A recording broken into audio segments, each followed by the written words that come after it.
every like problem or issue we had, I would just build like a way to not do it again. That's the thing though, is when you mess something up, like that's your opportunity to fix it, get better, and never do it again. Exactly. So many people are so afraid to mess up that they never do anything different or innovative or creative. I've been so impressed with you. It's like you will try anything. Literally anything. Yeah. I'm like, dude, chill. Yeah, it's sometimes I get a little out of hand. But No, but it's awesome. That's in my opinion what makes you so great is like you will do anything. If you can get an edge anywhere, you'll try it. And you're not afraid if it doesn't work just to throw it out the window, but you'll try anything.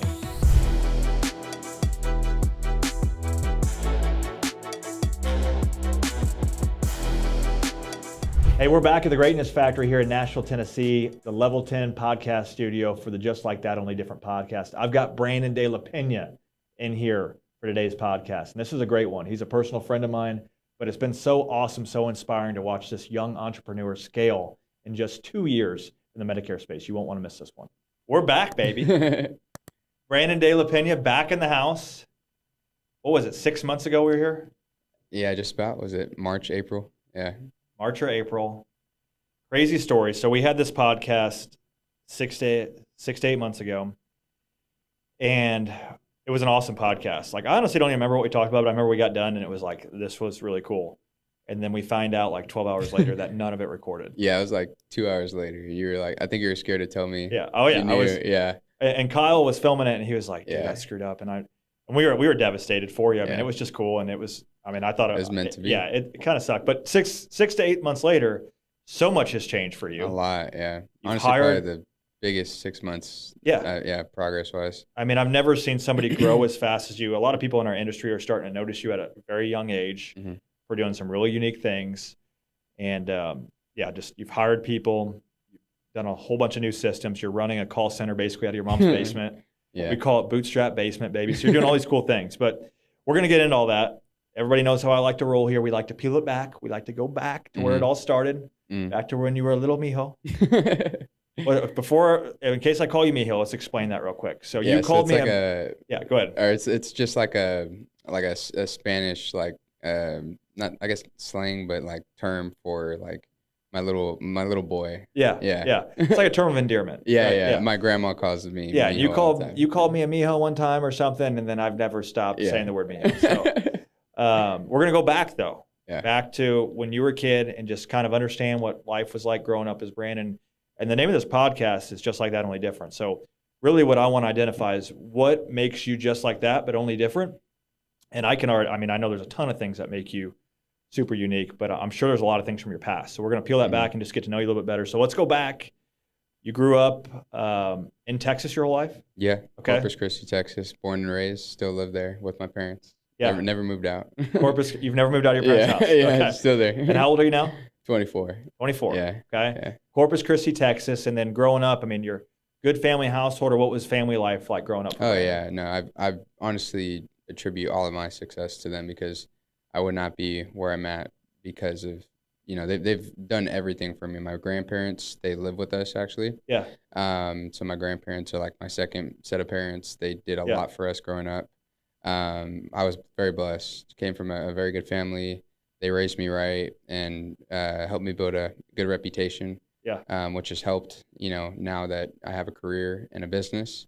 I'm very, very thankful for them. It must be a big house. There's a lot of people in this house. I feel like. How many people are in this house? Yes, we built it, to include my grandparents and everything. Okay. So it's my mom, my sister, my brother, my girlfriend just moved in. Kat, she's awesome. Yeah. My parents, so was that 5, 6, 7, 8? What was that? Then you guys just all meet in the kitchen whenever eight everybody just comes from the different wings of the house. Late night dinners, good talks. time. It's fun. Yeah, my grandma will cook food and we'll just talk at the dinner table. And you sent me videos before from like your grandma or whatever in the kitchen. It just looks like you guys all just have a great time in there. Yeah, it's been fun. Yeah. So family's always been huge growing up. And what were you brought into a life of discipline? Was it sports? Like, what were the things that you spent a lot of time doing or remembering growing up?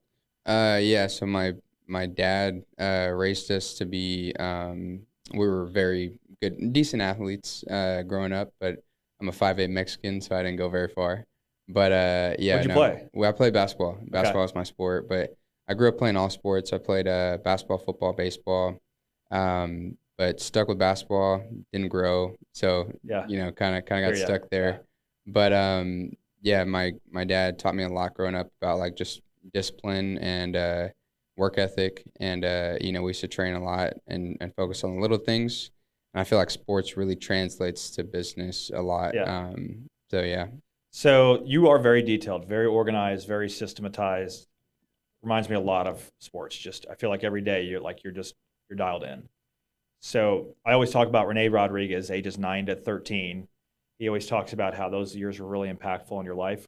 Were you out in the driveway with dad, like hooping and doing drills and all that stuff, 9 to 13? Like what was that detail? Like, what do you mean by that? Yeah, no, yeah. My dad, like, I remember a story, like he used to do the Tony Parker camps, and he used to like have us do like all the basic drills, and we used to hate them because it was just, boring drills. We used to do like ball drills, and we used to always go half-ass kind of until we do the fun stuff. Yeah. And then he worked these Tony Parker camps, and we walked in and we see like Tony Parker doing the same exact drills that we're doing, with like no weighted balls, no fancy anything, just going hard.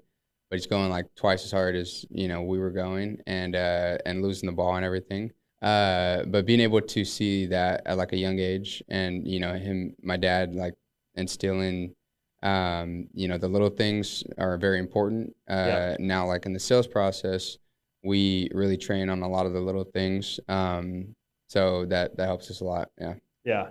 It's crazy because what you just said is you're doing these drills at 9 to 13. Same things Tony Parker's doing. Tony Parker, I don't know if he's a Hall of Famer. Is he a Hall of Famer? You probably know. Yeah, I think some. Maybe future if he's not. But it's like when I was playing football, we did the same drills in Pee Wee that we did when I was in high school, then college, and then when I was teaching at a high level, coaching at a high level, and then the NFL, they do the same drills. Mm-hmm. Same everyday drills. And that's what you were being instilled at a young age to do all those little things. Your dad's still a coach right now, right? Yeah. He's been a coach for probably like 30-something years now. Yeah. Yeah, very successful coach. He's got like 600 or 800 wins. Or 700 wins, something like that. That's pretty damn good. So he's always, that's where the detail and the discipline and all that stuff comes from. Mm-hmm. Yeah. Yep. Yeah. And so growing up in school and sports and everything, your dad a teacher too? Yeah. He coaches or he helps like the special ed kids. Teaches PE. Yeah. So did you go to the same school that he taught at? I did, yeah. Okay, so Veterans Memorial. Gotcha. So your parents have always been around. Yeah, of course. And I think you remember telling me you were a really good student, right? I was decent. Yeah. Yeah. So straight A's. GPA. Yeah. And that was my parents were very hard on me growing up. So I made sure we all got good grades. Couldn't play anything unless we got good grades. So couldn't go to practice. Couldn't go to do all the fun stuff. So yeah, they that helped a lot too. Making sure we had that work ethic to not only translate it in sports but also in the academic side. Yeah. That was not me. I was just trying to cruise by in school and stuff like that, but I didn't have. A lot of the male role models for me was coaches in sports, but you had the dad that was a coach. He was at the same school, and obviously just valued a lot of discipline and organization in sports, and that's carried with you. You feel like? Oh yeah, 100%. I think any sports related background translates, like I said, very well to any business or sales. Because I tell all my guys, like they're all the guys that I have now, they're all ex-athletes. I said just translate what you were used to, as a football, basketball player, and now we have 2-a-days of training. We train in the morning, train in the afternoon. Yeah.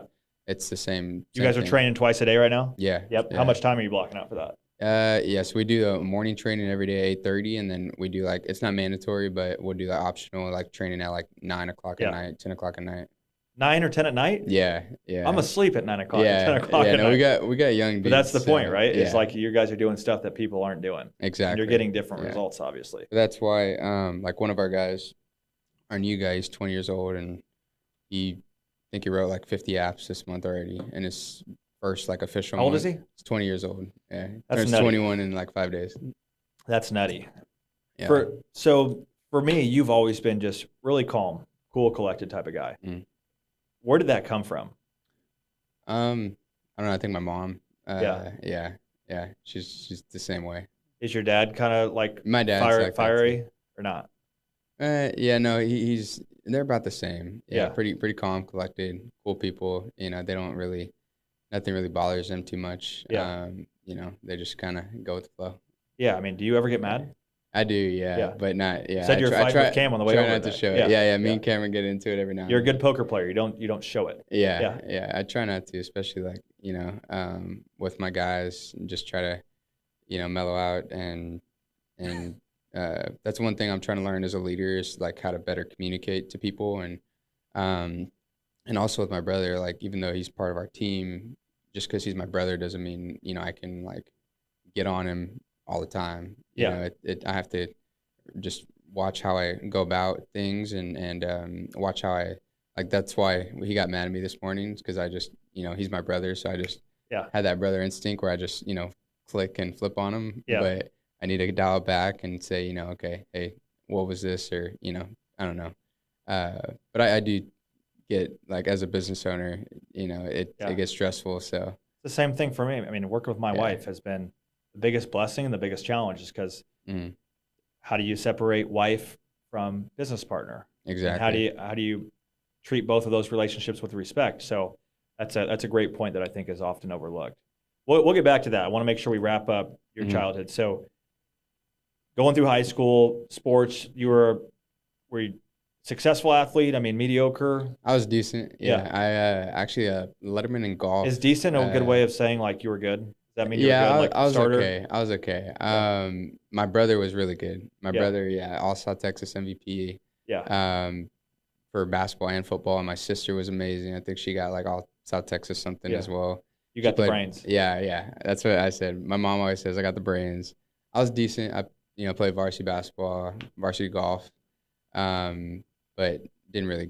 I always had like an entrepreneur mindset, even in high school, and I was always trying to like I tried to like drop ship. I tried to, sell stuff on eBay. I used to like go to the Goodwill bins and like try to flip stuff. Yeah. So I always had it in me. I was like learning the stock market at like sophomore year of high school, and I was just that really interests me a lot more. So when I graduated, like I didn't really care to play sports or go to fancy college. I was like, my whole goal was just start a business one day, and I prayed about it, and now we're here. So, yeah. So we're transitioning now. So good grades, good student discipline, all these different things. You went to school or not? For how long? Yeah, so I never finished. Sorry, Mom. I remember this from like I'm piecing together our last conversation. Yeah. And so you went into college. So I graduated, it was COVID. I graduated during COVID. So I didn't go to like I was gonna try to go to my goal was to go to UT, but then I was like, nah. Yeah, actually, like the UT, University of Tennessee. I didn't get in though. Texas, he's Texas. I'm the real UT. Yeah. So I just went to a community college because it was like COVID year, so I was like gonna try to figure it out. Ended up becoming a financial advisor. Wow. How old? I was like 19 or 20 years old. So you passed your series at 19 years old? Yeah. Because like I was going to school, community college. I was going online. Yeah. So, I always was into like the stock market and stuff, and figured like you can actually make money from doing this. As a financial advisor. So did you come out of high school knowing, hey, I want to make money? Yeah. Yeah. Like you were money motivated. I didn't know how, but I was like, I definitely wanted to. Why? What attracted you about just making money at 18? I wasn't thinking about making a bunch of money at 18, so I'm just curious.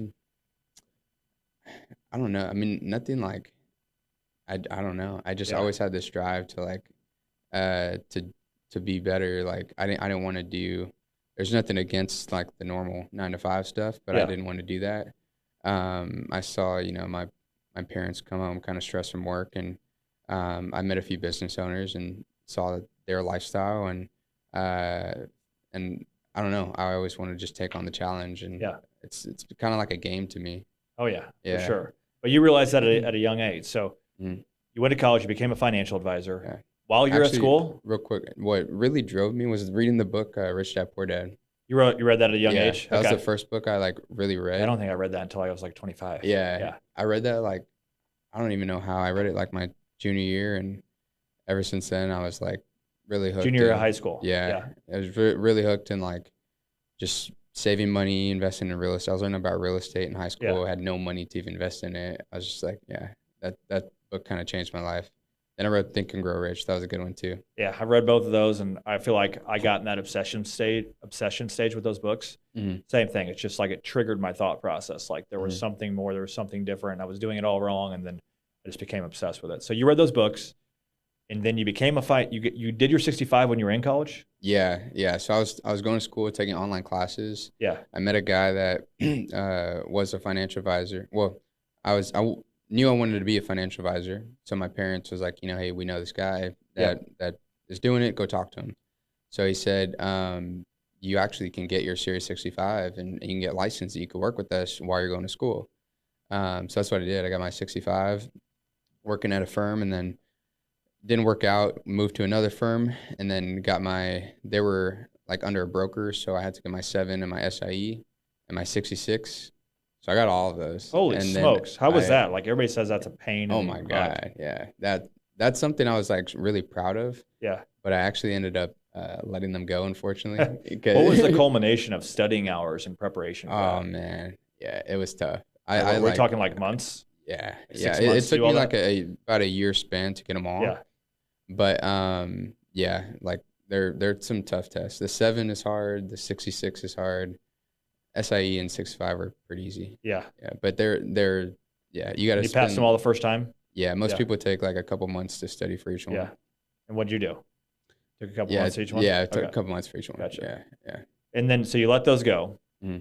But you're still at the time you're in college, you got your 65, and then you go, what do you do then? So I was working at a firm. And how old are you, 19? Yeah, I was like 19, 20. You're only 24, so like, that's the best part about the story. We got a lot to talk about, and there's only 3 years left, 4 years left. Yeah. 5. Math. Yep.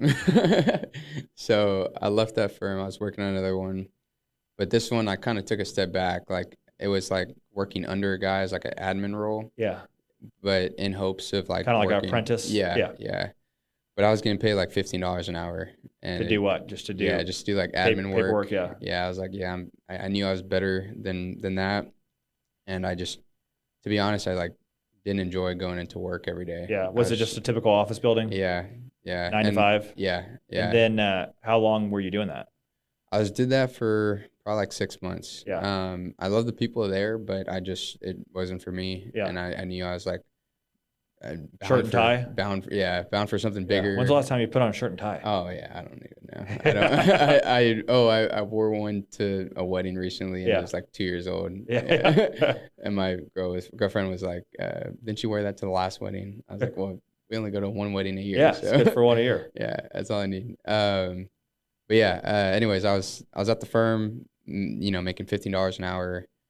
I was like, and then I was doing real estate on the side as well. What were you doing in real estate? So I ended up trying to wholesale. I got one. Yeah, I remember you telling me this. Okay. Yeah, I got one deal. What's wholesaling for people that are watching? So like essentially like you're the middleman. So you find like a distressed property. So I got mine for like $50K. I got it under contract. I acted like I was going to buy it. And then I signed that contract for like $55,000 to a buyer, like a real estate investor that was going to actually flip the property and, put his own money into it. So there's no risk to me. I just got the contract for 50, assigned it to this guy for 55, and I make you're just brokering a deal. Exactly. And man, I feel like that's such a popular model too, because it requires no capital, no overhead. You're just basically selling. But there's a lot of competition because of that. Oh yeah. But what happens if you take the contract and the other buyer doesn't buy it? You put it in the contract that you have the right to like back out. You give earnest money deposit. Usually $1,000, $2,000. It's like a couple $100. Yeah. So you basically walk away from a couple $100 if it went south. Yeah. To get potentially $5,000 to $10,000. Yeah. So this is when you're working for this firm that you're doing wholesale. You're doing both. Okay? Yeah. So I would work and I would stay and I would clock out at like 5, stay in the office because like they would let me just kind of lock up. Yeah. And I would like just cold call for the rest of the day, till like 8, 9 at night. Yeah. And I was just like, I didn't have a dialer. You do your best work at night. I feel like you would just work late at night. Yeah. I'm definitely night out, 100%. What time do you get up? Well, now we have our team meeting, so I get up like 8:15. Yeah. Because we have our team meeting at 8:30. Yeah. I get up at 8:15 from 8:30. Yeah. Yeah. Well, because we work at home. I know. Yeah. I'm just imagining you walking out your bedroom door to your team meeting. I put a shirt on, brush my teeth, and I get my hat on, and I'm upstairs in 5 minutes. Yeah. Love it. It's a blessing. But anyways, I was really grinding back then. But I got like one deal, and it just wasn't very like scalable, or because you're just having to make a ton of cold calls to get like one interested seller. And then so I did that, and then how much money did you make doing that? I made like 5,000. How many deals was that? That was just one deal. Oh, that was just one, and I was like, yeah, no, I don't know if I want to go into real estate. I feel like I had my insurance license, and I started watching YouTube videos like Cody Asking. This is still 19 to 20 in that range? Yeah, I was probably like 21, I think. From 19 to 20. So when you were doing the financial advisory and wholesaling, you were 20, 21 in that age? Yeah. Yeah. I was like, got licensed at like 19. I was 20, 21. And then somewhere around 21 and 22, I just told my parents, I was like, actually, this is before I knew I was going to get into insurance. I got the deal, and I was like, Mom, I talked to my mom. She was not happy about it, but I was like, told her I want to try something different. I want to start my own business.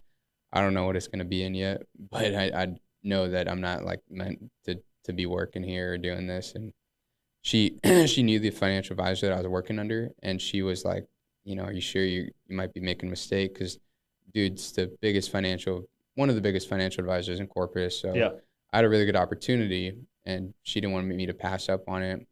And no one really kind of understood like what my, like, I don't know, they're all looking out for me, my family, but absolutely. No one really understood like, I had this bigger vision to do something else. And I prayed a lot about it, and it ended up working out, found the insurance route. And then, I found that through like YouTube. I was just watching videos. Just pausing real quick though. I want to take some time. Yeah, sorry. I'm like skipping around. No, I want to take some time on that. So, I mean, this is a big life decision, right? I mean, did you think you're going to be a financial advisor? You think you're going to this was your path early on? That was the thing. I was like, I would tell everyone, like, I'm, so grateful I found my path at a young age. You would say that was your kind of your story. I was like, thought that was my calling. Ended up, God's plan was something different. Yeah. It's crazy because like I was so set on being a financial advisor. Yeah. I thought that was going to be my whole thing, and I was marketing, tell everyone, this is what I did, and then left the firm and kind of. I remember seeing your old financial advisory picture with your tie. Yeah. That reminds me a lot when I was coaching. I mean, that's what I thought my life was meant to be. I played football, I was a captain, I was coach, all these different things. I thought I was going to be a football coach forever. And it's like once you step away from that, and it feels like you're giving up. Do you feel like you're giving up at all? 100%. Yeah. I was like, I worked like. I studied for a whole year to just pass these tests. Yeah. And then, had this whole plan, and now I'm just, and not throwing it away, but like, I don't know. And I just remember, Chris, obviously. I remember Chris, I was at Buffalo Wild Wings with him, and I was studying for my insurance exam. It's like, are you sure you want to like give up on this or walk away from this? He's like, are you sure you're making the right decision? That was your mom in that situation. Like, hey, are you sure you want to do this? And it's just like, inside, like you're being pulled in a different direction. You don't want to do this. You don't want to do that. You want to change it up. And it's a tough crossroads, especially to feel like you're giving up on something. You being somebody who doesn't like to give up on anything. Yeah. So. Yeah. And it's hard because, my whole family, they love me and they want the best for me, but they were like, it was hard to like tell them. And I kind of had to, they didn't want me to do it. I kind of just had to say, it's my decision. I'm a grown adult now, and I'm going to do it. And so ended up working out. And flash forward to today, are they pretty proud of you? Yeah. And they support me the whole time, whenever I did make the decision. So it wasn't anything bad. It's just, just a unique time, a tough time. Yeah. Yeah. More old school too. Like, not like none of them were actual, entrepreneurs or business owners. So they didn't. That's a big part of it is we are so much influenced by how we grew up and what our families did. I mean, I'm the black sheep in my family. There's no doubt. So it's a tough to break the norms of families for sure. 100%. Yeah. That was a big turning point. So then you made that decision, got right with it. You prayed about all these different things. Then you started digging into what? Yeah. So that's where I found insurance through YouTube, which is crazy. But I had my life and health insurance license. That's how. Like, were you searching for insurance, or like why? I was just searching like different business models. Actually, like what were you typing in? Like what were you typing on the So I was just looking at different business models, and I almost started a concrete company. Really? So me and my brother, so this is a funny story. Like we go to Home Depot because I have a whole business model like set up. And how much younger is Cam than you? He's 2 years younger than me. 2 years and 1 day. So whenever you have an idea, he's like, "Yeah, let's do it." Yeah. He's like the guy from the town. Like he's ready to do whatever with you. Okay, so you guys go to Home Depot. So he was working at a concrete or like a construction company. So he learned everything. I was like, I love business. I'll run this side of things, and you run this side of things. We had this whole idea plan. We go to Home Depot. We get everything. We're trying to like repair just like a little crack in our driveway. Yeah, it looks terrible. Like it's still to this there? day. Yeah, it's still to this day. You're like, yeah. We're like, okay, we got a lot to learn. Yeah. We were just, but like we thought we were gonna do that, and then that's the same time I was like, okay, let me just try the insurance. I have my life and health insurance license. Yeah. I told my brother, I was like, because we were like legit, like I had money saved. I was like, we can start a contracting business, and then get into real estate. But then I was like, let's put a pause on it. I'm gonna go full time into insurance. So ended up working. I don't know if you know David DeFord. Yeah. Oh yeah. Life guy. So started with him. I've heard a lot of great things about him too. He was awesome. I heard he's a phenomenal person. Very like anti-MLM, which I was trying to stay away from. And I learned a lot just from selling final expense from him. And his trainers Joe and all them. I was going door to door, just selling final expense. What's the opener for a life person door to door? Do you remember? Like the like knock. What do you say? Yeah. What do you say? So I would always practice with my girlfriend. It's like, hey Chase, this is Brandon. I saw you filled out a form. It said your favorite hobby was football. So I was just the local underwriter in the area, and always end on a close. So I was like, should I take my shoes off, or do you want me to what would I say? Should I leave my shoes on, or can I just walk in, or like you want to go at the couch or the kitchen table? Yeah. And I just like either way, and I remember saying it like 5 different times, and my girlfriend was like, "Are you sure this is gonna work?" And I would just keep repeating it. But that's how I was taught on the Medicare side. It was always introduce yourself and then ask to come in. Yeah. And just like it's always a closed question, like should I forgot the shoes part, but do you want the couch or the kitchen table? Either or. Yeah. Wow. So you were knocking doors with life. So how was that going? That one started off pretty well. And you're 22, one or 22 now? I was like 22, 22. And God, a lot has happened in the last 2 years. Yeah. Everything happened quick. Yeah. But it was fun. I mean, it's not for everyone. 100% not for everyone. I always say door knocking makes you an incredible salesperson. 1,000%. You have to be able to handle objections quickly. You have to be able to pivot quickly. Yeah. You have to be able to handle different situations, different people, different environments. So, I mean, door knocking, I did it for five years in multiple states. It made me incredible at sales. 100%. Yeah. And some weird stories too. Like sitting in I literally sat in, I don't know if it was human or dog piss or animal feces, you name it, man. Just terrible homes. Yeah. So I was doing pretty decent. I was writing probably like 4,000 or 5,000 in premium a week. Which was how much in commissions roughly? So they actually had like a free lead program. We get 50% commission, and they buy the leads. So it was like a good starter. I wouldn't call that a free lead program. Well, 50% commissions. Yeah. But no. It was coming from somewhere else. Of course. Yeah. So I didn't have the money up front to start. Yeah, so absolutely. Eventually, transitioned to full broker, and I was buying my leads. But I was probably doing I went into it to get into Medicare. I was like, okay, so I'm gonna save a bankroll to buy Medicare leads because. At that time, you knew, right? You knew at that point you wanted to get in the Medicare. Yeah. Okay. Yeah, because I was watching videos and I was like, okay, Medicare's the way to go. There's renewals and all this stuff. I was sold on it, but everyone, was like, Medicare has a lower upfront commission, which is now coming with you is completely not true. We make it like a life policy. Yeah, honestly, it's like more than what I was making as a life policy.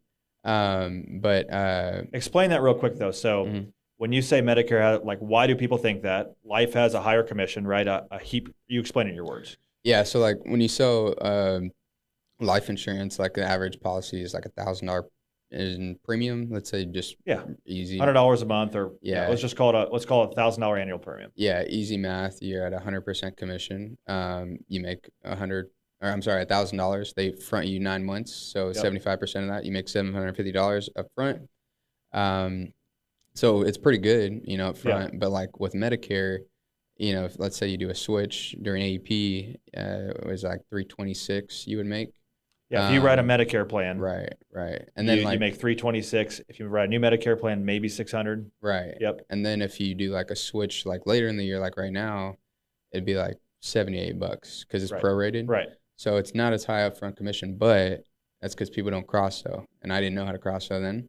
Then I met you, and everything changed. Yeah. Revenue per client. I mean, we are Medicare focused, and our target is to get $1,200 in commission per sale. Yeah, which is crazy. Which is more than a life policy. Yeah, more than which most Medicare brokers right now are running around making maybe this time of the year. We're in October right now, so if you do a plan switch, you're getting maybe $70. $78, yeah. If you're doing a new to Medicare, $600, which you have to be in the T65 market. Mm-hmm. So typically, the average Medicare commission, average agent makes around $300 per sale, and we've been able to get that to the $1,200 mark. Mm-hmm. That's longer down the road. So you're doing life. You want to do Medicare.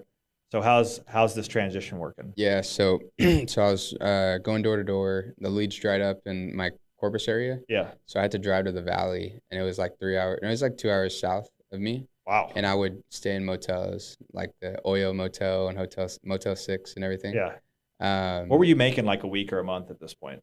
I mean, now like I was probably making like $2,000 a week, decent. Yeah. But then like I was traveling. So like, and then, when you factor in like traveling and the chargebacks, I was probably making like $1,000. What was was there a lot of chargebacks? I mean, I've never been heavily involved in the life business, but I know there's chargebacks. Yeah, I'd say like 70%, 80% retention. Yeah. Which is like not terrible. It's honestly, it could be a lot better, but it's, now that like if I were to ever do it again, I would definitely have a higher retention. Because the way I would sell. Yeah. But back then I didn't know how to like retain a client. I would just sell it. But so we were doing that. I would go and just buy leads, set appointments, and go for like 4 days. Just the end of the week, and I mean it was cool, it was fun. And then finally, I was trying to learn how to cross sell an annuity to a final expense client because I was like that would be the game changer. So finally ran into one, and I wrote annuity to a final expense client. Which sounds crazy to me. Sounds crazy. Yeah. I recommended you don't need a final expense plan. They wanted it. Yeah. After I wrote the annuity, I was like, you don't need it. So we wrote. I wrote two, one for the husband, one for the wife. They're actually ended up small world, like being close to my parents. They knew my parents and everything. Yeah. They were in a variable annuity, put them in fixed index annuity. Yep. And that commission was probably like $8,000-$9,000. And that like really was like, okay, now I can go full time. That gave you some capital. Yeah. And that's when you made the switch after you wrote that annuity. That's when you made the decision to go into Medicare. Exactly. Full time. Yeah. Yeah. So I probably had like maybe with the final expense commissions and that, probably like $20,000 to start. And were you doing Medicare on your own at that point? I know you joined obviously a program at one point. Were you doing Medicare? So you transitioned to Medicare. This is 21 or 22? 22? Medicare, probably. Yeah, 18 months ago. 22. I mean, 22. It was literally 18 months ago. It was like, literally not. It was last. So I started Medicare last January, December before that, December 2023. December 2023. So we're coming up on 2 years in December. That's crazy. Wow. Yeah, less than 2 years you've been in the Medicare space. But you started in December. What did you do for leads, and how did you, when you say I got into Medicare, what did you do?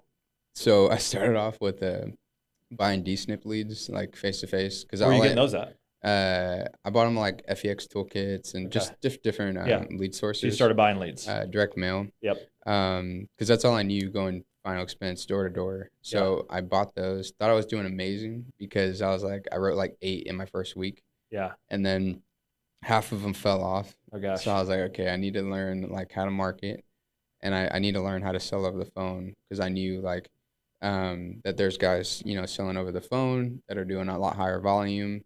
So I was like, I basically, so what I did, I was trying to find out like who can teach me how to market online. Keyword there, who. Yeah. You weren't trying to figure out how. You were trying to find a who. Yeah. Who has already done what you're trying to do. Exactly. Yep. I was like, yeah, there's people doing it out there. I just got to find out who. So you always say that. That's like my philosophy. Yeah. It's changed everything. It's changed 100%. The game and everything in my life. Whenever I think of how can I do this, how can I do that, I find somebody who's already done it. I go pay them, or I go learn from them, or I got to do whatever I got to do. 100%. Yeah.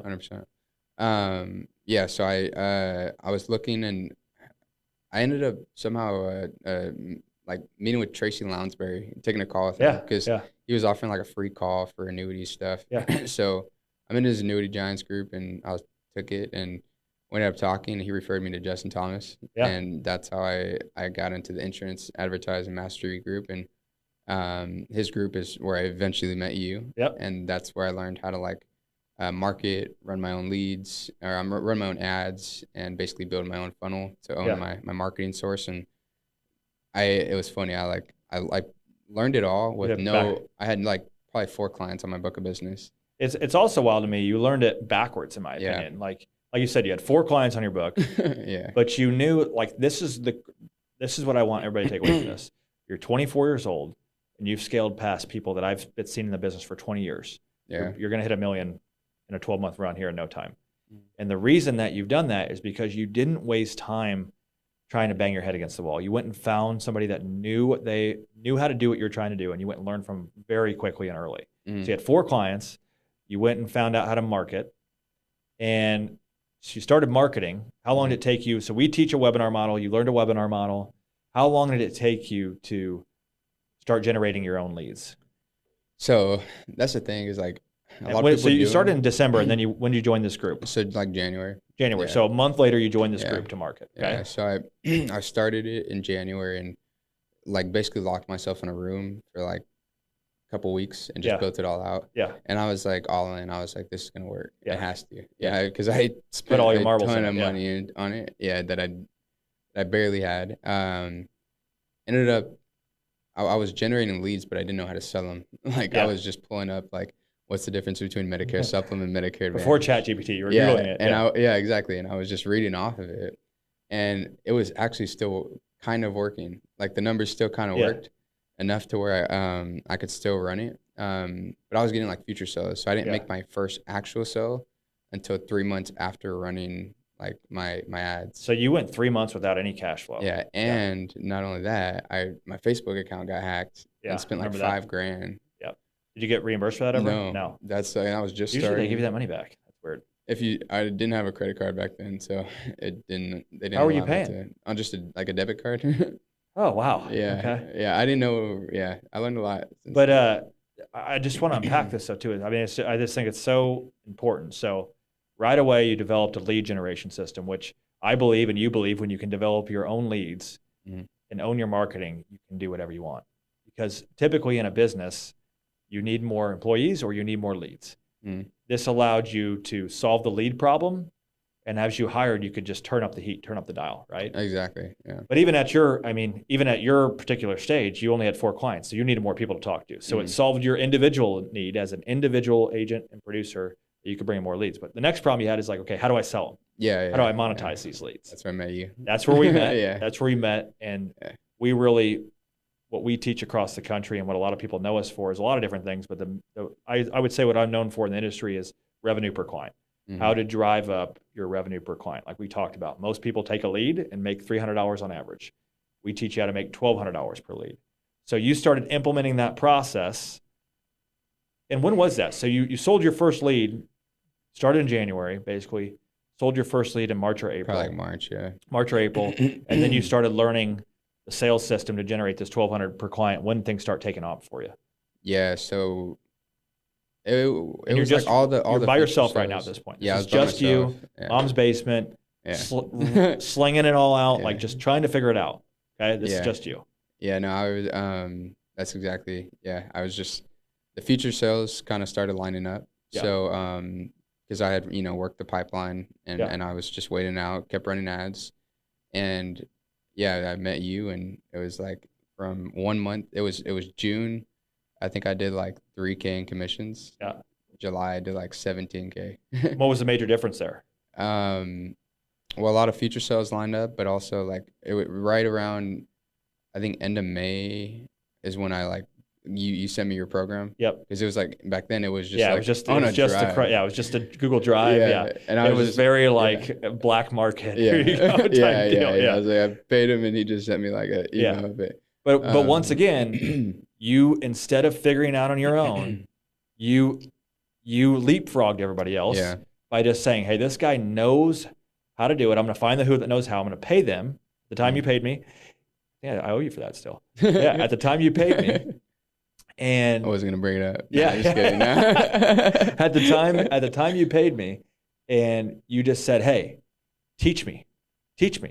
And then you leapfrogged everybody, and you went from 3 to 17K months just by learning from somebody who had already developed a marketing system, learning from somebody that already developed a sales system, putting them together, right? Yeah, it was an easy, like, because I remember we talked, and I told, like, I made the decision that day to like join you as a downline. Yeah, I remember walking to my office that morning. You called me, and I kind of said the same thing. It's like, hey, is your desired vehicle going to get you to your destination type deal? Yeah. And you made the decision that day to get the course, and then shortly after that, you joined our downline. Yeah. And it's just like, hey, I need to work with somebody that's doing exactly what I'm trying to do. And you figure that out very quickly. But I spend so much time helping people understand that literally if you're trying to go somewhere that your support system or the people around you can't take you there, then you're in the wrong vehicle. You need a new vehicle. You found that out early. And I can't wait to tell everybody about where you're at right now. So you're right there. You're driving a Ferrari now. No, not yet. Still got my Honda Civic. But you're what I mean by that is now you're humming. You went from 3 to 17K a month, right? Thought I was like, I'd never seen that money in my life. Yeah, 17K rolling in a month. Yeah. And this is around June of 2023. June, July. No, June of 2024 is last year. June of 2024. It's crazy. Okay, yeah, last year. Now you're spitting out 17K months. So obviously you hire down the road, but how long do you just keep scaling by yourself? How long do you keep this thing going by yourself? So I did that for up until like I remember we got on a call. So I was running it myself up until January of this year, and we got on a call, and like I had this like limiting belief lid, like I didn't have enough value to provide to get an agent. I didn't have this. I'd only been doing it for this long. So you and I on a call? Yeah, okay. Well, it was in my head. Yeah. And you see all these people on Facebook, on the groups, like you need X amount of clients before you bring on an agent, blah, blah, blah. But in my head, I'm like, I have a system, like this stuff works. You know, I feel like I can teach it. So I remember I got on a call. I was like, hey, Chase, like, tell me your thoughts. Like, I don't know if this will, I think I'm ready to bring on an agent. He was like, yeah, 100%. Or you said, 100%. Let's do it. Yeah. And I was like, yeah, okay, cool. Let's do it. You thought this long explanation I thought was you were coming. Gonna, I thought you were gonna say like, like maybe you've only been in it for 6 months, like everyone else, but you were just like, no, you're ready. Yeah. I mean, I always say I think the biggest gap in our industry is leadership and development. I think the hardest thing to do is not market. I think you can learn from anybody how to market. I think you can quickly learn how to market. I think you can learn a sales system, but hiring people and developing people, I see that as the biggest cap on people. And when we had our last event, I said, raise your hand if you've hired somebody since working with us. And almost all the room raised their hand. And I feel like that's the toughest thing to do, because duplicating yourself or having those same worries, like, am I ready? Is this gonna stagnate my growth? All these different things. A lot more pressure because now, like, because they're not downlines, they're LOAs, they're employees. Like, I have an obligation to put food on their table, help them have enough leads to make sales, have the right system, sales training process, and all that stuff. So it's like, I didn't know. I was like, am I ready for that? But I don't know. My whole philosophy, You're never ready. Yeah, and that's the thing is, like, I think people just are afraid to take action. Like, you are never gonna have the perfect time. I'm still not even. I don't have enough. Like, there's so many mistakes I make now with employees. Like, but we don't lose, we learn. Exactly. We learn from every single one of them. Exactly. You just have to throw yourself in the deep end and teach yourself how to swim. I tell everyone, all my agents that, like, we're going to help you. We're going to provide you all the training support, but you're going to learn. You're not going to learn until you actually, like, get in there and do it. So I'm just glad that we had that conversation. I just said, screw it. I'm going to hire, and it's been probably the best decision because I got to figure out everything along the way, and it's worked out. God, really. Your first hire was in January. I want to go back real quick. Do you remember what your revenue was in 2024? So that was all by yourself in 2024. Do you remember what that was? I don't know, like my yearly revenue. Probably my mom's question for my mom, my CPA. Yeah, CPA. But I was Take a doing stab at it. Like 20 to 25K a month, like towards the end of the year. Like, so a cup, maybe 300,000, maybe touch that on the year. Yeah, but remember I didn't. Yeah, so let's just call it 200. Yeah, 200 like July is like when I started doing. And now you know your numbers, 20. Right? Yeah. Okay, so let's just say you hit that couple 100,000. You made a couple 100,000 in your first year top line growth. Mm-hmm. Okay, so January you get in, and who was your first hire? Was it Cam? Was it your brother? No, it was actually Cameron Martinick, the other guy, who's here with us right now.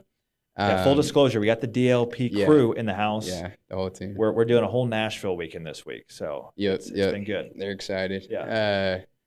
But actually, and another funny enough, I was at your house whenever my brother called me. Yeah. Because like he had gotten, I always say it's God's timing. Like there's countless of like stories I can tell, but this is just one of them. My brother went for instrumentation, got a 2-year degree, like thought he was going to get into the refinery. Everyone, got this degree. They're making six figures at like 21, 22 years old. And even had like family friends in the companies like Valero, Exxon, Sicko, all these companies. He ends up getting 3 different companies to the final interview. Doesn't get any of them. Like he's got like a 4.0 GPA in his school. Yeah, should have got all his these tests. Yeah. Like we had people in the company saying, "Yeah, we'll get him in," interviewing him, like, and just didn't hire him. And he was really pissed at that time. And I had learned previously that, just trust God's timing. So I was telling him, trust God's timing. Maybe these companies didn't work out. You're going to find a better opportunity. And sure enough, we're here. And I guess he had lunch with my mom. And then he called me. And literally, we were talking, me and you. Yeah. You were like, why don't you just hire your brother? Yeah. And then he calls me like 30 minutes later. Yeah. And he's like, dude, I think I want to work with you. Yeah. I was like, no way. Like Chase literally just said that. Yeah. And it just... Yeah, we brought them both on at the same time. 2 cams. So you have 2 cams. Those are your first 2 hires. Yeah. One in January. Cam, your brother came on in what, March? Yeah, he came on in, no, they both came on at the same time, March. Yeah. Okay. So it was, I was by myself this year up until like late March. And it's crazy. It seems like so long ago. So you started, let's recap here. You started your own agency in around March of 2024. Mm-hmm. And then really proved the concept, learned how to market, learned how to sell, everything about an internal agency within 7 months. Mm. And what do you think were the biggest keys to you having success, making a couple $100,000 in your first year and doing all these things? By myself? Yeah. What do you think of your first year by yourself? What do you think was your, like, if somebody's watching you right now, they've been doing this for a couple of years and they can't crack a couple 100,000 like you did. How did you do it in 7 months? So I would say, to me, I know you say the opposite. I think marketing's very, very important. I think it's the most important, to be honest. But it goes hand in hand. Sales is just as important. I just learned it. It's the way I learned it. I learned it the opposite way. Yeah. So I think if you have a efficient and scalable marketing system, and like how to sell, you have a standard operating procedure and scripts on the sales process. That's how you're going to be able to, and then also if you know how to delegate, that's one thing I feel like I'm pretty good at is like, I have VAs that like I hired. You had VAs in your first year, right? Yeah. That like they did all the back end stuff. So I kind of maxed myself out, as far as like selling, because I just had a VA and I had an admin here in the States to do all of my like back office stuff. So I was only focused on selling. Yep. And I mean, I do say, I love sales. Yeah. But I also love marketing. I mean, we spend over $1 million on Facebook ads per year and do all the billboards, TV commercials, you name it. And I definitely think marketing, when you're scaling, is more important. There's without a doubt. But everything we do in the world involves selling of some type. Mm-hmm. So I just think sales skills, like I said, I think the best marketers have mastered sales. And I just think they explode each other. I mean, because you look back at your past, you mastered sales. Yeah. You sold a lot of different products. You sold life, you sold annuities, you went door to door, you did all these different things. So you're right. Yeah. So sales you had mastered and you needed marketing. Yeah. Yeah. And that's what exploded it. But I see it all the time in our platform. We have hundreds of people on our platform. We have these major FMOs that come to us that have abundance of lead. They don't have any marketing issues, but they don't know how to maximize the revenue per client. No, that's true. Right? 100%. And I'm not trying to change your mind. I'm just saying from a different perspective.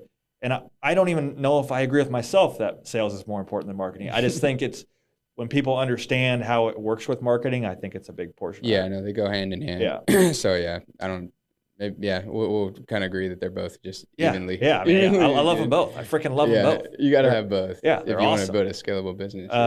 Okay, so to wrap that up, sales, marketing, delegation was the big things for you during your first year. Yeah. And as a solo agent, that's really all you need: sales, marketing, and the ability to delegate to some VAs, and you can have a really successful practice. Yeah. Now, you saw something bigger, okay? And what made you say, like when we had that phone call, I want to hire people, or I'm not sure if I should hire people, like what made you think 7 months in that you wanted to start building something bigger? So, ever since high school, I've always had that entrepreneur mindset. Yeah. I already knew when I started it, like even going door to door, I was like, I'm going to build something out of this, you know? Yeah. Didn't know what it was going to be. And then I finally figured out the system. I figured out the marketing, figured out the sales. I was like, I have the blueprint. Yeah. Now I just got to find someone to train and throw them into what do we the say, system. Brandon? We optimize, we amplify, and then we scale. Exactly. So you mastered optimization. Yeah. You knew how to amplify with marketing. Now it was time to scale. Mm-hmm. Yep. So you knew, just like you said, you had the blueprint, you had everything in front of you. Why not? Yeah. Right? Literally all I had to do was on the marketing side, just hit a number and up ad spend. And then on the sales side, that's the one thing I learned is I was good on the sales side, but I didn't have a script. I was just kind of, obviously we're doing the CNA, but it was just my own word tracks and everything. I had to, finally build. If you want to scale, you have to have scripts. You have to have dialed in processes, SOPs on if this happens, this happens, this happens. You go here. When I didn't have any of that, so I learned, building out SOPs and being more efficient on that end is very important. Yeah. I mean, so that's we're getting into the team development now. So you bring on two employees, 2 agents. You're faced with a whole new set of challenges right now. Okay. So now when you bring on people, that opens up a whole new bag of worms of challenges, which often prevents people from doing that, right? Because I always say if you have a bad experience with your first hire, like the first person you ever hire, you're gonna have so many people just retract and 100%. never go. So I think that first hire or two is so critical. And I really tell people to look to your center of influence, which for you was the CAMs. So you can have early success that makes you want to hire more. Yes. So you did that. You don't have to, but you did that. I think that was really smart of you. But what are some challenges you're seeing right now as you start hiring people? So some challenges that when I first hired. Yeah. Really just the I didn't have a script. I was just they were listening to me call. And, you didn't have a training process. I didn't have a training process. Well, luckily I had your stuff. Yep. I remember you were sending me pictures of them watching our videos. Yeah, I was we literally just put it up on the. But that's the first thing. I mean, you know how to do it yourself. But what I always say is, there's great players. That doesn't mean they're going to be a great coach. Exactly. So you were a player. Now you're becoming a coach, and now you're having to teach and coach again. Okay. So you're having some, I don't want to call it issues, but that's adjustment, right? Yeah, it was just more added on stress because I was selling, but then I had to they're new and I'm not even training them properly, so they're making mistakes, and it's on me because you have to take the blame for everything. I didn't train them properly, and then you just got to monitor what they're doing. You got to listen to every single call. You got to. It was a lot. Yeah. But I loved it. I loved every bit of it because every problem or issue we had, I would just build a way to not do it again. SOPs, that's literally what saves us because every single time something happens, we now have almost everything built out to where it kind of runs itself now. That's the thing though, is when you mess something up, that's your opportunity to fix it, get better, and never do it again. Exactly. So many people are so afraid to mess up that they never do anything different or innovative or creative. And I think that's what I've been so, I don't know if inspired is the word, but just impressed with you is you will try anything. literally anything. Yeah. I'm like, dude, chill. Yeah, it's sometimes I get a little out of hand. But no, but it's awesome. That's in my opinion what makes you so great is like you will do anything. If you can get an edge anywhere, you'll try it. Yeah. And you're not afraid if it doesn't work just to throw it out the window. But you'll try anything. Yeah, that's the thing is like I'm trying to be as efficient as possible. And trying to get an edge on like everyone, basically. Yeah. Yeah, I mean, that's how you've grown so fast is you've literally innovated things that you take, like you're so good about just taking things from other people, like a little bit here, a little bit there, a little bit here, a little bit there, and just throwing it all together. Yeah. And you play nice with everybody. So that's part of the deal. That's the other thing. I feel like, just advice there too is like, just be nice to everyone. Yeah. And because I like exactly what you said, I have people like, obviously I take a ton from you, but like everyone that I take from, like some of them don't even like each other. Yeah. Oh yeah. And like, well, you're not going to help or get help from this person because you just don't like them. Yeah. I don't know. You just got to be a good there's person. so many stupid cliques in this industry and so many people that don't play nice together, but that's one thing you've done really well is taking a lot from a lot of people. So you're doing all these different things. You got a couple agents now. What's happening? Like, is your revenue exploding? You're doing 17, 20 a month beforehand. What's happening now? What's your revenue look like? What's happening? I wouldn't say exploding the first couple months. It took like by the third month, that's when like my brother, like he really took off. Yeah. I mean, he by his third Why month, do you think he took off? Because he's one of the hardest working dudes I know. Did you have anything to do with that? I mean, honestly. I mean, yeah. I mean, I train him up a lot, but like he took it upon himself to learn everything. I mean, he's our top sales guy. He's got a drive to be great. There's no doubt. I can see it from a mile away. Yeah. He's our team sales lead. I mean, the guy's he's just a winner. He's like I already knew he was gonna win because he just translated everything. Just a winner, man. Yeah. Yeah. You put a bunch of winners on your team. Yeah. It doesn't matter what they're doing; they'll just win. And he didn't have any excuses. He's very hard on himself, very competitive. Like because we had both of them at the same time, and he just took off. Like he learned everything he could about Medicare, everything he could about sales in general. Listen to every single call, how he can fix it. Listen to all my calls, kind of mirrored and mimicked what I said. And I think his third month, I forgot. I think he did like 25K in revenue. He did 25K in his third month. Yeah, more than you were doing in a single month. yeah. Honestly, and that's let's just pause right there though. That's what's so critical. It's like you realized really early. And I'll never forget this phone call I had with you. You realized really early, like, okay, I can do 20K a month. But who really cares? I just need to get other people to do 20K a month. Yeah. Right? And one day you called me and you said, hey, I'm really trying to get like Cam's like right at 20K. I'm trying to get him to 30K. I'm like, Brandon, stop trying to get him to 30K and just hire more people to get to 20K. Yeah. And he's still getting well past 30K. So it all worked out. Yeah. But you learn very quickly that it's not so much about getting one person maxed to be a top producer. It's just finding a lot of great producers more than anything. So what's revenue like? I mean, May, June of 2025. What's monthly revenue? So May, June, it was probably still around like 25 to 30. Okay. Because like I'm selling and then I'm trying to get them up to selling. So I'm kind of And you're not selling anymore, are you?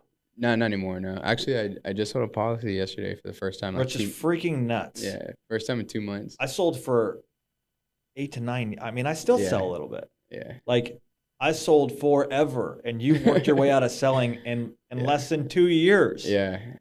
Yeah, I don't take any phone calls or anything anymore. Yeah. Crazy. Yeah. I mean, I can see your calendar still. We're still linked to each other's calendar. I still check it out every now and then. Yeah, it's just like Zoom calls for. Yeah. So you had a couple agents there. Now you're starting to get more revenue. How many agents do you have now? We have 6 now. 6 agents, not including you. Yeah, 7 with me. Yeah. 7. So you got a team of 7. You went from 1 person to 7 people, and in really less than a year. That was from January to now, in 9 months. Yeah, I hired my first one in end of March. And how many VAs do you have? 4. 4. Yeah. So you have a team of really 11 because those people work full time, just like real people. Mm-hmm. They are real people. They're just virtual. Yeah. So you've got 11 people on your team. What is revenue like today? And that's crazy. It's just like kind of hits you like, damn. Yeah, a lot going on. Revenue today is we just hit 55K this month, but we should hit 70. Yeah. I mean, there's still some days left. We're averaging about 3 to 4K a day right now. And what's your annual revenue at right now? It's hard to tell because like I mean, your top line for this year. Do you know what you're at this year, roughly? Yeah, I'd probably have to get you that in January. Yeah. Because it like started off by myself, and now it's like a lot higher. So what do you anticipate? What's the goal for the end of this year to hit? So like we take things like monthly. So like this month we're hoping to hit 70, but we're hoping to hit our first 6-figure month by the end of this year. Like during AP. Which I definitely think we'll be able to hit. 100%. And do you think you'll go over $500,000 in revenue this year, right? Yeah. Do you think you'll hit $1 million this year in revenue? No, I don't think we'll hit. Well, you never know. But no, I don't think we'll hit $1 million. We'll probably hit like 600. Next year, you're poised to go past $1 million. It's crazy because like every 2 months our goal gets like bigger and bigger. So right now we're hoping to hit like 2 million next year, but it could be double that. I don't know. I mean, I've seen your goals and how you think. I mean, there's no doubt. I mean, we're doing a lot of millions right now, and that's a product of 10 years and a lot of growth and a lot of people. But the growth that I've seen you have, I mean, I haven't seen many people that are growing at the rate you're growing. I mean, you went from a couple 100,000, you're doubling, almost tripling this year. I expect you to be well over the $1 million mark next year, and then, I mean, you have the ability to hire and scale at a crazy rate. I mean, you keep adding 7 people a year. That's pretty insane. But I'm blessed. As we're kind of like getting towards the end of this thing, I mean, you've hired 6 people within a year at the age of 24. You're now leading a team as a 24-year-old, making some big decisions. There's a lot of money moving around at times. A lot, there's a lot of decisions, a lot of moving parts. I mean, what are some of those challenges, and what are the biggest challenges you're seeing now as a business owner and as a young entrepreneur for people watching? There's stuff that happens every day. Like you can't even predict it. Like the other day, the automations issues, like just stressed out of my mind at like 12 o'clock at night trying to figure out, because I thought it sent to all the clients. Luckily it didn't send out as bad as we thought. We fixed it. But like just random stuff, making sure like now we have like I have to monitor everyone to make sure like they're doing everything properly, doing there's a lot of compliance in Medicare. So making sure we're reading out the scope of appointments, making sure we're, doing everything correctly. They're making the right recommendation. And also, training the VAs, because it's like every day there's something new. So is everybody reporting to you right now? Yeah, no. Cameron is the sales lead, so he reports to me, and then my main guy Don, our VA, it's his birthday today. Happy birthday, Don. Happy birthday, Don. He reports to me, so he trains the VAs. And that's been the biggest thing is we built out a true leadership team now. We have each siloed department, and you and I went to 10X 360, and the main thing I took away from there, where there's confusion, there's failure. And we have made our role clarity so clear that our departments manage their departments, and their roles are super clear. And I think that's what's really led to some incredible growth lately. What are some other challenges you pinpointed? Anything specific? What are the biggest blessings? Let's skip challenges. What are the biggest blessings that you've had of being a business owner? And a lot of blessings.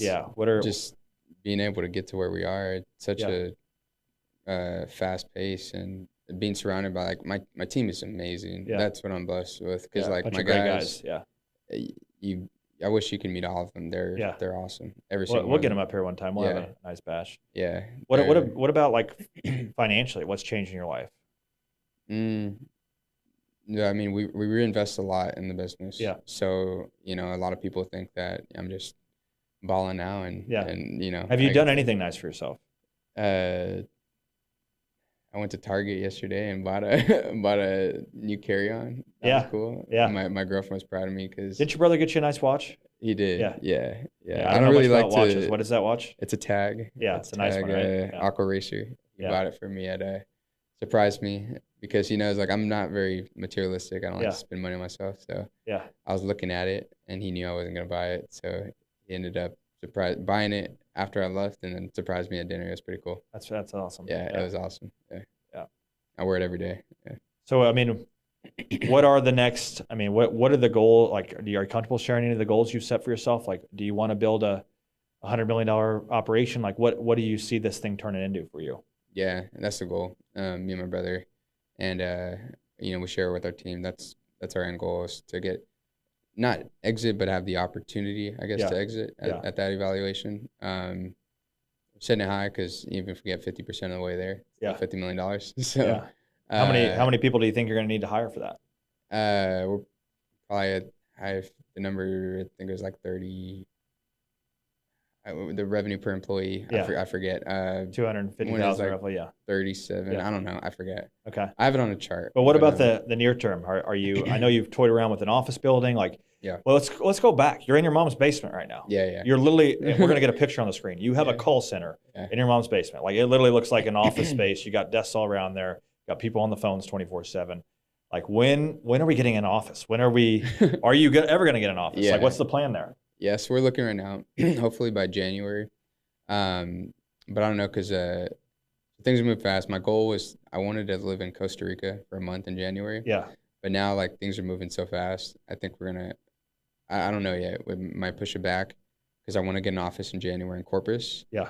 And then I still want to take the trip because I feel like this is like the only time I'll be able to do that.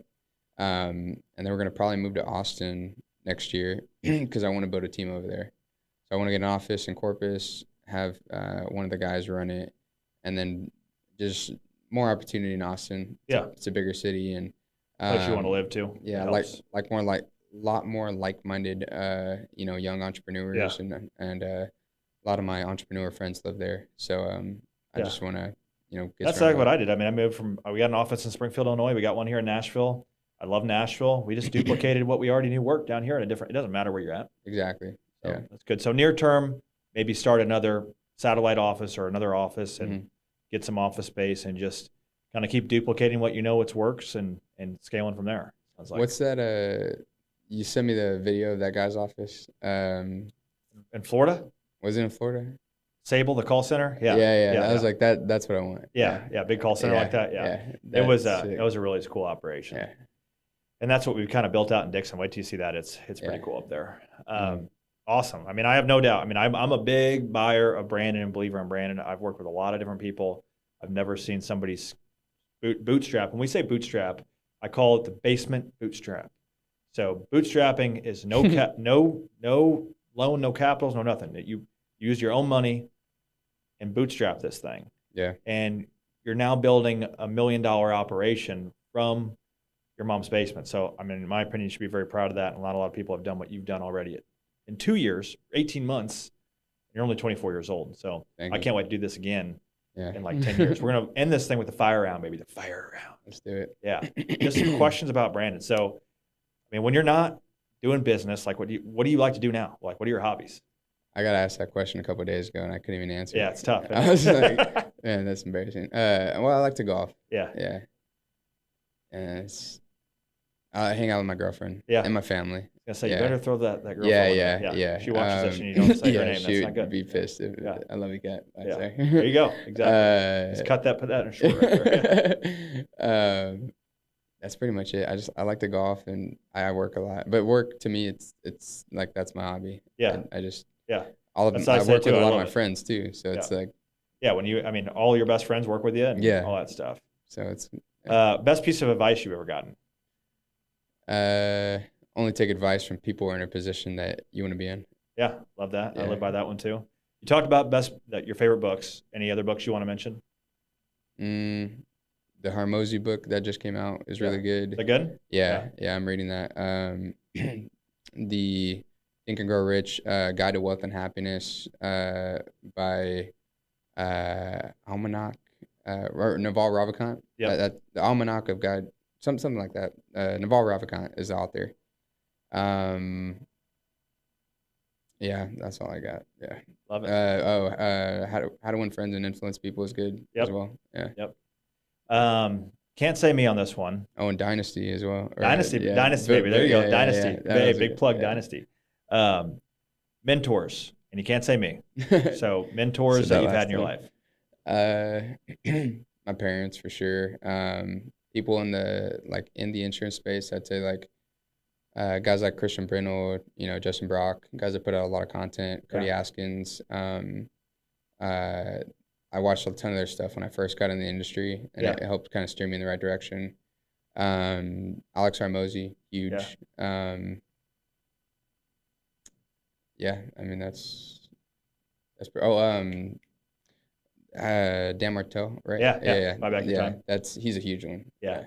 Two more questions. These are kind of fun. Anybody else? You have somebody else? No, I think that's it. Yeah. What keeps you up at night? There's a lot. Yeah, there's a lot. I work late, so I don't know. I mean, just it's anything with business. Yeah. Like I'm always business is on the brain. Yeah. Automations, or I'm always thinking about make sure commissions are paid properly. Yeah, there's a lot. My girlfriend laughs because I'm always on a calculator app, like just doing numbers. Whatever keeps you. Here's some advice for you. Whatever keeps you up at night, hire that position. Yeah. That's ultimately what's stressing you the most, and that's ultimately what you need to outsource. That's actually good advice. Yeah. Yeah, I learned that. That's something I've learned. I've learned a lot. Because when you said commissions, it struck a chord with me. We fired that out. One of my other favorite questions here. You know Morgan Wallen, obviously, right? Of course. Yeah. So you know how he does the walkout thing at the concert, right? So if you were walking out of your own concert and you had to pick the people that you're walking out with, who are you walking out with at your concert? You're Morgan Wallen, you're walking out. Who's walking out with you? You'll be there with me. Love it. Yeah. You can put me in that one. Yeah. My brother. Yeah. My whole team, all the guys. Yeah. You're going to have a big old walkout. Yeah. Just all of them. Yeah. That'd be sick. Yeah, I love that question because it's like who's walking out at some of your biggest moments in front of 60,000 with you. Yeah. Cool. Well, it's been awesome, man. I can't believe we lost the first one, but I'm glad we got to do the second one. Yeah. I'm sure there'll be a third one and a fourth one at some point. But love you, man. It's been so awesome to see you grow and do all these different things. I know the impact, the influence you're going to have on people is going to be super cool. So proud of you, brother. Thank you, man. Yeah. Appreciate it. Love you, dude. That's a wrap, baby. Yeah.